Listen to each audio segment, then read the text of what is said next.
Shalom, puji Tuhan. Berjumpa kembali dengan saya, Pendeta Yusuf Suranta Purwa, dalam program yang diberkati Tuhan untuk membangun kerohanian kita, SBB, Sepakat Bertumbuh Bersama. Hari ini kita masuk ke dalam episode ke-52. Kita akan membahas Mazmur 48 ayat 1 sampai dengan ayat 14. Saya akan bacakan bagi kita. Nyanyian Mazmur Bani Korah. Besarlah Tuhan dan sangat terpuji di kota Allah kita. Gunungnya yang kudus yang menjulang permai adalah kegirangan bagi seluruh bumi. Gunung Sion itu jauh di sebelah utara, kota Raja besar.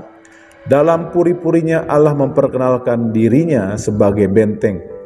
Sebab lihat, raja-raja datang berkumpul, mereka bersama-sama berjalan maju, demi mereka melihatnya, mereka tercengang-cengang, terkejut, lalu lari kebingungan. Kegentaran menimpa mereka di sana, mereka kesakitan seperti perempuan yang hendak melahirkan.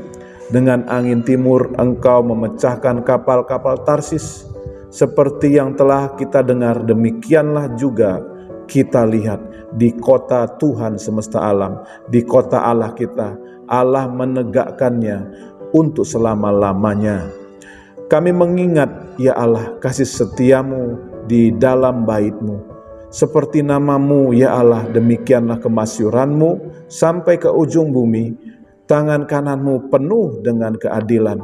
Biarlah gunung Sion bersukacita, biarlah anak-anak perempuan Yehuda bersorak-sorak oleh karena penghukuman-Mu. Kelilingilah Sion dan edarilah dia, hitunglah menaranya, perhatikanlah temboknya, jalanilah puri-purinya, supaya kamu dapat menceritakannya kepada angkatan yang kemudian. Sesungguhnya inilah Allah kitalah dia seterusnya dan untuk selamanya. Dialah yang memimpin kita. Bapak Ibu Saudara, tema firman Tuhan dari Mazmur pasal 48 ini adalah mengingat dan menceritakan kasih setia Tuhan.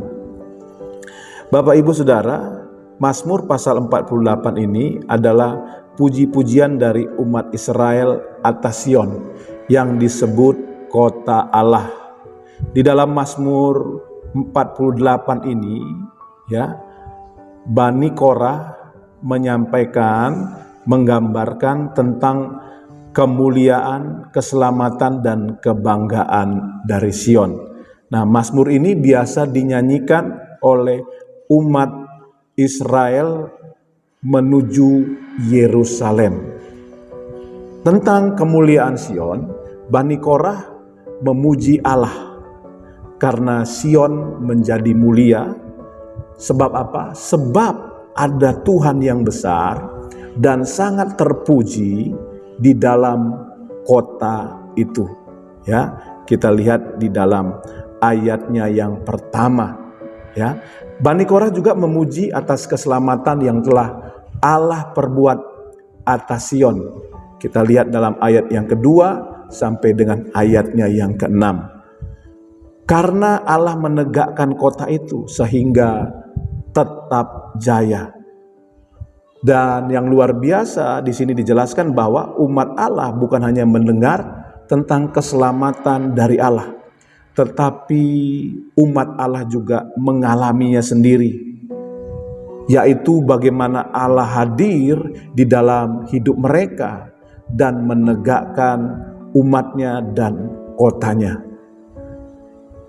Kita bersyukur, ya, Bani Korah bisa menuliskan hal ini sehingga kita mengetahui bahwa Tuhan bukan hanya ingin kita mendengar tentang keselamatan, tetapi Tuhan ingin kita mengalami keselamatan dari Allah itu sendiri.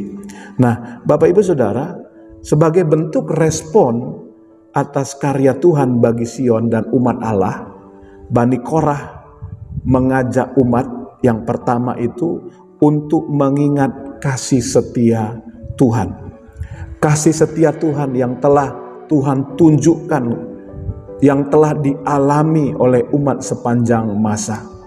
Kita tahu bersama, kalau kita pelajarin dalam Alkitab, bangsa Israel ini telah mengalami pasang surut kehidupan bersama dengan Tuhan. Dengan mereka mengingat segala karya Tuhan atas hidup mereka, berarti mereka bisa mengucap syukur kepada Tuhan atas karya itu. Dan ini juga yang Tuhan sering sampaikan kepada orang Israel, supaya mereka tidak melupakan kasih setia Tuhan, supaya mereka tidak melupakan perbuatan Tuhan yang besar.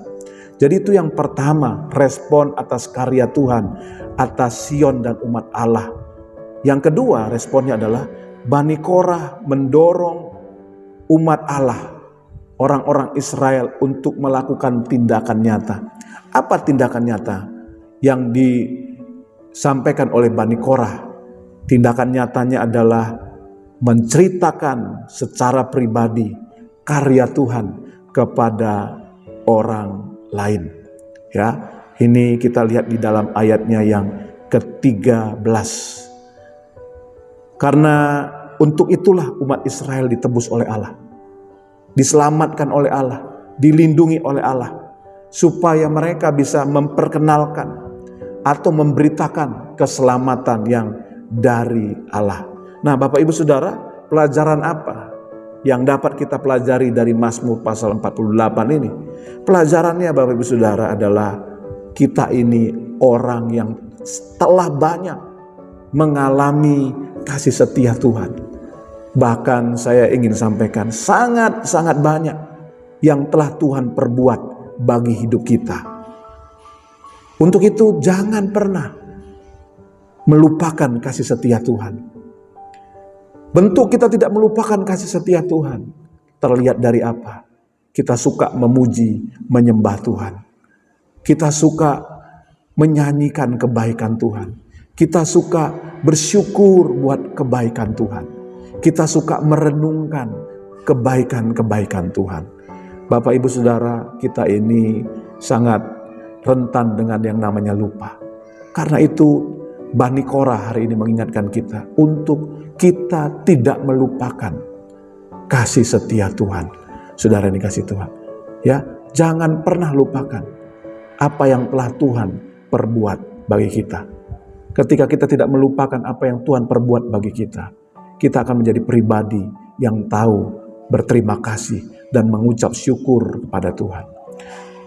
Dan karena kita telah mengalami kasih setia Tuhan yang besar, kita belajar hari ini. Untuk apa? Kita mulai belajar memakai mulut kita untuk menceritakan apa yang telah Tuhan perbuat bagi kita, apa yang telah Tuhan lakukan bagi kita. Suka ceritakan kepada siapa?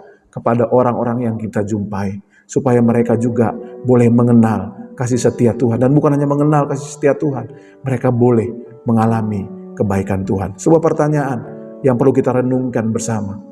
Kapan terakhir kali mulut kita ini kita pakai untuk menceritakan kasih setia Tuhan yang besar, kebaikan Tuhan yang besar kepada orang-orang di sekeliling kita? Apakah mulut kita ini sering kita pakai hanya untuk mengeluh, menggerutu? Hari ini firman Tuhan mengajar kita, ceritakan segala kebaikan Tuhan. Maka saya percaya imanmu dan iman orang lain akan terbangun oleh kesaksian-kesaksian hidupmu. Kiranya firman Tuhan ini memberkatin kita. Seperti biasa di akhir program ini, izinkan saya berdoa bagi Bapak Ibu Saudara. Buat Bapak Ibu Saudara yang membutuhkan dukungan doa, taruh tangan kananmu di dadamu. Mari kita berdoa bersama-sama. Bapa, kami sudah mendengar firman-Mu. Firman-Mu mengajar kami bahwa kami adalah orang yang telah mengalami banyak kasih setia Tuhan. Buat kami tidak melupakannya Tuhan. Buat kami juga menceritakan kebaikan Tuhan kepada orang-orang di sekeliling kami. Bapa, berdoa sekarang bagi umat-Mu yang menaruh tangan kanan mereka di dada mereka, menandakan mereka membutuhkan pertolongan Tuhan. Jamah mereka, lawat mereka, sembuhkan yang sakit, kuatkan yang lemah. hiburkan yang susah. Tuhan, mereka yang membutuhkan pekerjaan, Tuhan buka pekerjaan bagi mereka. Tuhan, mereka yang sedang menantikan pasangan hidup, Tuhan berikan buat mereka. Bahkan juga mungkin ada dari keluarga-keluarga yang menantikan, ya Tuhan Yesus, berkat anak dalam rumah tangga mereka. Tuhan, dengarkan doa mereka dalam nama Tuhan Yesus. Bahkan juga kalau ada yang berdosa dari antara umat-Mu, Tuhan ampuni, lepaskan dan bebaskan dalam nama Tuhan Yesus. Kami sudah berdoa, ucap syukur. Haleluya. Amin. Bapak Ibu, kita sudah berdoa, percaya dan alami kuasa doa kita. Mujizat Tuhan setiap hari terjadi dalam hidup kita. Tetap semangat, tetap sukacita. Salam sepakat.